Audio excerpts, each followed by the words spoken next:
Thank you. Thank you, Brian. That was a beautiful introduction. You need to go around with me everywhere now. And thank you, Lynn, that was really fantastic, and it's an honor reading with you. I'm going to start with two new pieces. I've been working on a collection of sort of contemporary fairy tales. I recently became a stepmother, and I'm also teaching a class on fairy tales, and it turns out that the stepmother, doesn't do too well. So, the stepmother. You smell like Florida. We hate you. The stepmother knows from the crushed handwriting this note is from the stepchildren. At the bottom of the note is a drawing of a mouse. The stepmother wants to know, what does the mouse mean? The mouse seems lonely and afraid. Its eyes are too big. The stepmother peels a hard-boiled egg, eats it very quietly, and thinks about the mouse and Florida and smelling like Florida. No one wants to smell like Florida. If the stepmother had any guts, she would go to the yard this instant and paint all the trees white. But the stepmother has no guts. If the stepmother had any guts, her husband, who is the father of the stepchildren, who believes she smells like Florida, would come home and see the trees and say, "What in God's name have you done? Do you think we're living in a goddamn fairy tale here?" The stepmother would stand there with her large bucket of paint and her guts and tell her husband the trees are now white because she is not a real mother. She will never be a real mother. And also she is thinking of running away with the mouse. She would sob and say something strange and dramatic, like how she feels as though she is 3 plagues short of an exodus, even though she doesn't really have any plagues except for smelling like Florida. But none of this will happen because the stepmother has no guts. And this is America, not a fairy tale. This is a state in America that is not Florida, even though the stepmother is reeking of it. The stepmother wants to know, what does the mouse mean? It is a beautiful mouse. The stepmother has no guts, but she does have some scissors, which she uses to cut the mouse out. No one wants to be lonely and afraid and live in a note about smelling like Florida. Once the stepmother cuts the mouse out, the mouse shivers. It is a very sad shiver, sadder than all the stepmother's sadnesses, and somehow this comforts her. The stepmother isn't certain whether this shiver is from coldness or relief, but she cuts off a strand of her hair and wraps it around the mouse's shoulders anyway. The mouse falls asleep in the palm of the stepmother's hand and dreams of guts and white trees and the kindness of the stepmother. The mouse is what the mouse means. It's the stepchildren who mean something else. It's the stepchildren who mean something far, far away, like a mother. When the stepchildren come home, the stepmother will hug and kiss them and wipe their dirty little hands until their hearts break in two. And this second new piece is called The Very Nervous Family. I come from a family where every time anyone answers the phone, it's, what's wrong? What happened? So, The Very Nervous Family. Mr. Horowitz clutches a bag of dried apricots to his chest. Although the sun is shining, there will probably be a storm. Electricity will be lost, possibly forever. When this happens, the very nervous family will be the last to starve because of the apricots. Unless, says Mrs. Horowitz, the authorities confiscate the apricots. Mr. Horowitz clutches the bag of dried apricots tighter. He should have bought 2 bags, one for the authorities and one for his very nervous family.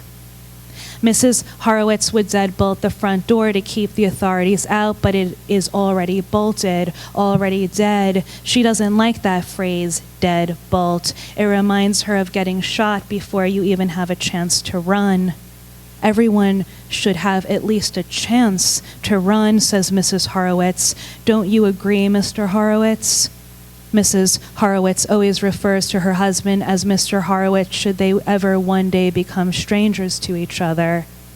Mr. Horowitz agrees. When the authorities come, they should give the Horowitzes a chance to run before they shoot them for the apricots. Eli Horowitz, their very nervous son, rushes in with his knitting. Do not rush, says Mrs. Horowitz. You will fall and you will die. Eli wants ice skates for his birthday.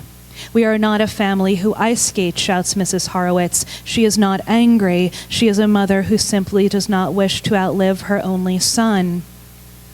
Mrs. Horowitz gathers her very nervous son up in her arms and gently explains that families who ice skate become the ice they slip on, the cracks they fall through, the frost that bites them. We have survived this long to become our own demise, asks Mrs. Horowitz. No, whispers Eli, we have not. Mr. Horowitz removes one dried apricot from the bag and nervously begins to pet it when Mrs. Horowitz suddenly gasps. She thinks she may have forgotten to buy milk. Without milk, they will choke on the apricots. Eli rushes to the freezer with his knitting. There is milk. The whole freezer is stuffed with milk. Eli removes a frozen half pint and glides it across the table. It is like the milk is skating. He wishes he were milk, brave milk. He throws the half pint on the floor and stomps on it. Now the milk is crushed. Now the milk is dead. Now the Horowitzes are that much closer to choking. Mr. and Mrs. Horowitz are dumbfounded. Their very nervous son might be a maniac. He is 8. God is punishing them for being survivors. God has given them a maniac for a son.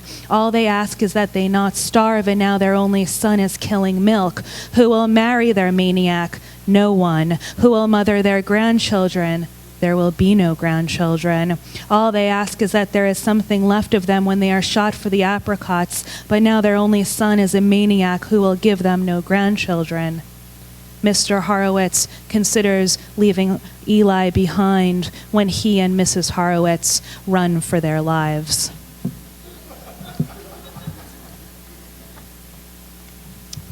So I'm going to read some poems from my new book, Tsim Tsum, newish book, Tsim Tsum. Tsim Tsum is a Kabbalistic term. It's a term in Jewish mysticism that refers to a kind of flawed phase in Genesis where in order for God to affect creation, God needs to depart from his creation. So in order for the created thing to ever come into being, the creator needs to put himself or exile into a kind of exile from the creation. And so there are 2 characters in this book, Walter B. and Beatrice, and they're sort of hatched at the center of this dilemma of being in a world where their creator is always in some way in exile from them. So often they are asking each other questions and trying to make sense of a world that seems to refuse to make sense to them. So this first poem is called Where Babies Come From.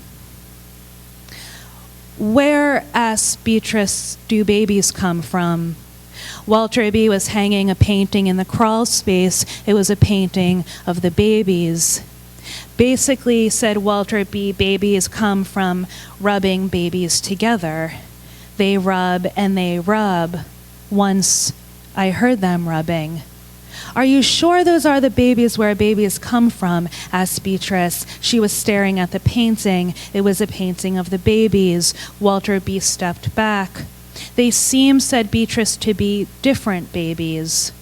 Walter B. tilted his head. A door slammed. They stood for a long time and examined the painting. Beatrice was right. These were not the same babies. These were different babies. Some of these babies carried twine. These were not the babies where babies came from. Some of these babies were not rubbing. Some of these babies had books about babies tucked under their arms. These were not the same babies. These babies would never be the babies where babies came from. These babies were different, and Beatrice was the first to call their bluff. So I had this image that sort of popped into my head what would happen if soldiers dressed like children?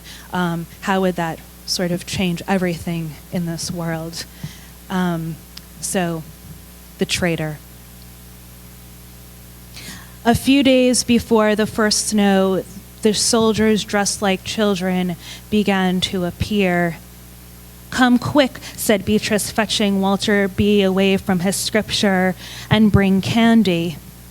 Walter B. pulled on his robe and joined Beatrice on the balcony. "Oh, look," said Beatrice, "you can see their small, sweet eyes peeking through the bramble."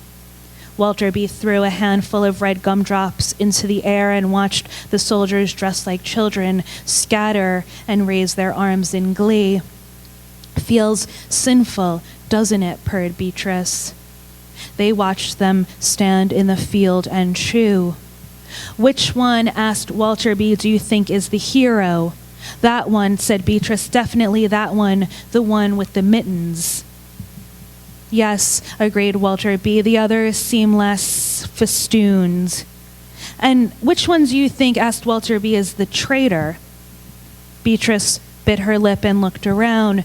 "Maybe that one," she said, "the one with the orange flower in the pocket of his vest."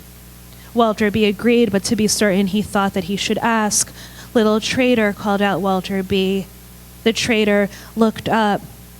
"I knew it," said Beatrice, clapping her hands. The traitor came closer. The wind shook the orange flower loose from his pocket, but he did not run after it. He missed his mother. The traitor came closer, but then he stopped. He curled into his flowerless vest and fell asleep. Walter B. and Beatrice yawned. The soldiers, dressed like children, opened their mouths as wide as they could, but there was no more candy. There would never again be more candy, and so they sailed away to another land.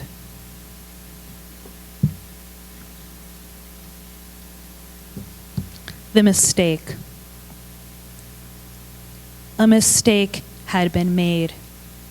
"Should we shoot it?" asked Walter B. "Of course," sighed Beatrice, "we should not shoot it." It stood in the long grass and blinked at them. "Where do you think," asked Beatrice, "it came from?" "From the debacle, I suppose," is all Walter B. said, and then he considered, "Or maybe from the babies." Beatrice tugged at her sleeves. A mistake had been made, and now Walter B. and Beatrice had on their hands a situation. "How," asked Walter B., "do you suppose such a mistake had been made?" The mistake began to pose as if it heard him. It staggered across the field. For a moment it looked like a woman bent over nothing in particular, and then it rose, and then it opened its mouth. "Oh, look," exclaimed Beatrice, "it's communicating." "Is it alone?" whispered Walter B., taking Beatrice's hand. "Yes," Beatrice whispered back, "I think it is alone." But it was not alone. It was not alone at all. Others began to emerge, some from the trees, some from the grass. Their damp white mouths flashed in the sunlight. "Had I known a little ahead of time," said Walter B., "I would have changed into my suit." "Yes," agreed Beatrice, "we should have arrived more prepared." "This is exactly what," said Walter B., raising his voice and pointing at the scene in front of them, "I had been trying to explain to you, and now we are in a situation without any rope." "Pardon me," said Beatrice, and she began to walk into the field. slowly at first, and then faster, and then she began to run. She ran with her arms outstretched, as one might run into a field filled with mothers. So there was a point in the book where I started wondering if someone needed to die. And there's Walter B. and Beatrice, and there's the collector, and there's the healer, and there's Walter B.'s extraordinary cousin.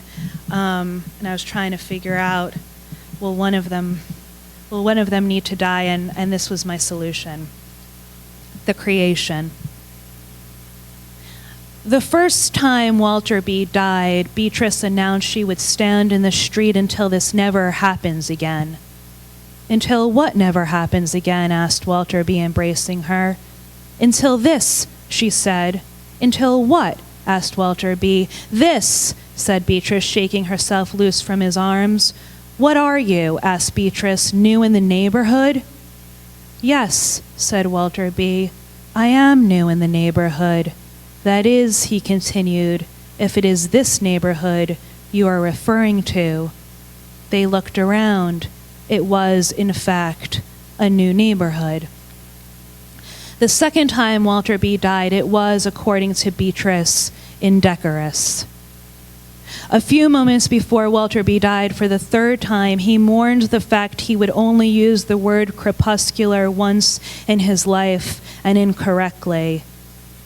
I would have felt this life more complete, sweet Beatrice, had that word referred to a wonderful party rather than to twilight, as in, tonight, my love, I am going to the crepuscular without you. The fourth time Walter B. died, the man who arrived to break for Beatrice the news of Walter B.'s fourth death resembled Walter B., although his appearance was less ambitious than Walter B.'s appearance would have been had Walter B. arrived to break for Beatrice the news of Walter B.'s fourth death. The fifth time Walter B. died, he seemed distracted. You seem, said Beatrice, distracted. What? Said Walter B. Distracted, said Beatrice. Oh, said Walter B.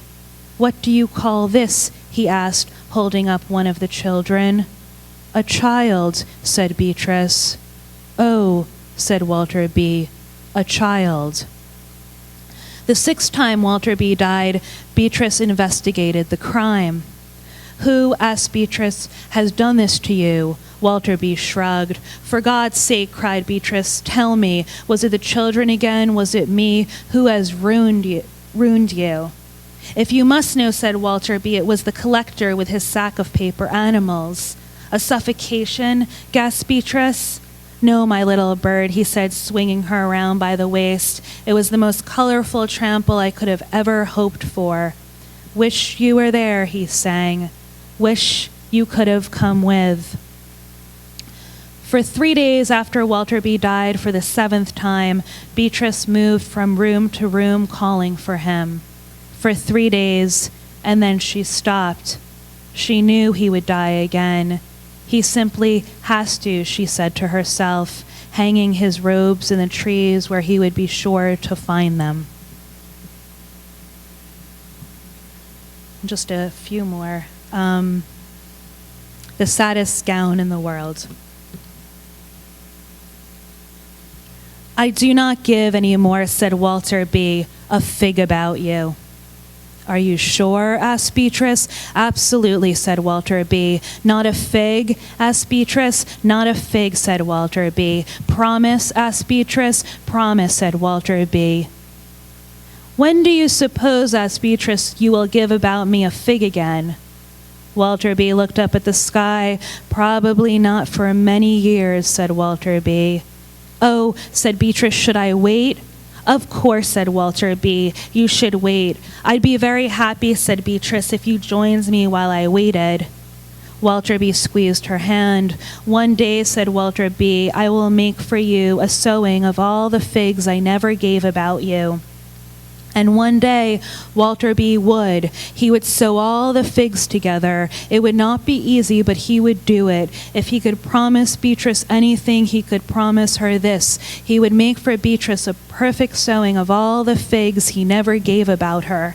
She could wear it, thought Walter B., like a gown, and everyone would applaud.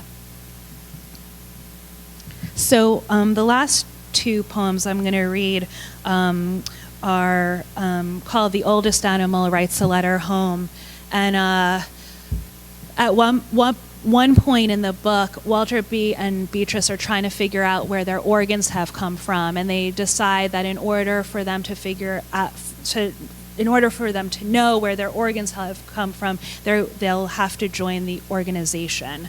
And one of the rules in joining the organization is that they have to lead their oldest animal out of their house and take its and brush the doorpost with its leftover fur.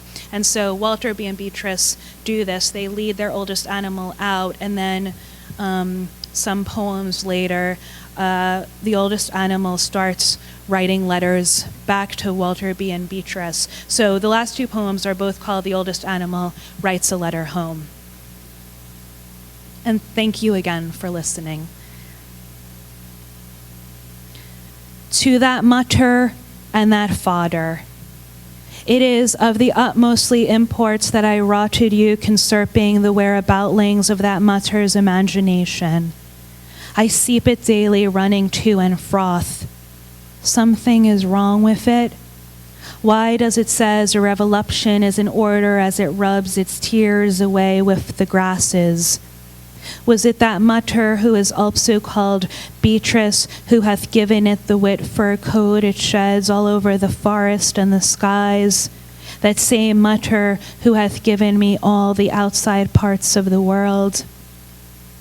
On a certain evening when I was scared, that mutter's imagination really brought me the herrings and the marmalades. We ate it, all of it, ups under the moops and the starps. In the mouth, the herrings and the marmalades tasted like words scraped off the bones of that mutter if she is misting me. That mutterze laughed and laughed when I said that idea out, Lord. That mutterze laughed so open I could seep into its mouth all the way down to the inside of its feet. A ghastling wind shakes from there. Even I, the oldest animal, can hear the ghastling wind saith all my thinks at once. Remember when that fodder, who is also called W.B., said that Materze should stand in the corner and think about what it did? What does it do? Nothing, mostling, except for all the winds and the herrings and the marmalades. Henceforth and overwise I am so far-fetched, especially regardlings all the signage pointing to the factuals that I, the oldest animal, am no longer with vicinity to that mutter and that fodder who is you. I am older than Poland today, but not more sadly. You did know me once, didn't you? Please send birds. Sincerely, the oldest animal, cited in contents.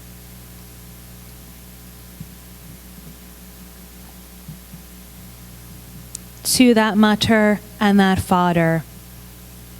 You never sended birds, unless nothing is the birds you sended, which was not the birds I meant. Even if the one with the tooths, who is also called the collectora, brings them in the jar, those is not the birds I meant. Or if I was fastly awake under the grandfather tree when one's horrible water falls from the woolly skies, those is not the birds I meant. And neither is the parsnips, although one of the parsnip has the littlest feather on the tops of its heads. That parsnip is made it out of magics I obey. I thinks I loveth that parsnip, but none's of it is those birds I meant. At last I invented some ideas if that mutter and that fodder is wonderling how. collect the birds off the roof and outs of the attic, and swore to them, Thou Lord, that thy oldest animal shall be thy witness forevermores and at last. And if it is scared, said unto that bird, the oldest animal is scared too. And if it shaketh in thy flash, said unto that bird, the oldest animal shaketh in thy flash too. And if it is a lostling, if that soreless parsnip will never loveth back, said unto that bird, the oldest animal is a lostling too. I mated myself a prayer against forgetting me. I rasp it out, Lord, with one hoofs in the air and one hoofs on my hearts. It says its words like this: something beautiful is going to happen. Something beautiful is going to happen. Something beautiful is going to happen. Sincerely, the oldest animal cited in contents. Thank you.